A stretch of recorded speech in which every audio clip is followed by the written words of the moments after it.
Good afternoon everyone. চলে এসেছি আজকে দুপুরের খাবারের থালি নিয়ে। আজকে দুপুরের খাবারে ছিল যথারীতি এক বাটি গরম ভাত, নিচ্ছি কয়েক টুকরো শশা। আজকে বানিয়েছিলাম শাক ভাজা। এটা না, যে সাদা যে ডাঁটা শাকটা হয় না, কচি কচি একদম ছোট ছোট, সেই ডাঁটা শাকটাকে রসুন, কালো জিরে আর কাঁচা লঙ্কা ফোড়ন দিয়ে সুন্দর করে ভাজা বানিয়েছিলাম।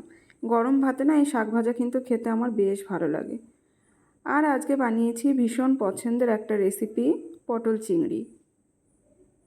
পটল চিংড়ি রেসিপিটা না আমার ভীষণ ভালো লাগে, জানি আপনাদেরও খুবই ভালো লাগে। গরমের সময় তো ভীষণ সুন্দর পটল পাওয়া যায়। তো আজকে বানিয়েছিলাম বাগদা চিংড়ি দিয়ে পটল চিংড়ি। খেতে না ভীষণ ভালো হয়েছিল, একদম বিয়েবাড়ির মতো করে বানিয়েছিলাম। আমার তো এই রেসিপিটা হলেই আর কিচ্ছু লাগে না। আর শেষ পাতে খাওয়ার জন্য একটুখানি বানিয়েছিলাম কাঁচা আমের মিষ্টি চাটনি।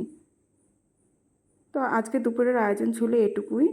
প্রত্যেকটা খাবারই ছিল আমার ভীষণ পছন্দের। কেমন লাগলো আপনাদের কমেন্টে কিন্তু অবশ্যই জানাবেন।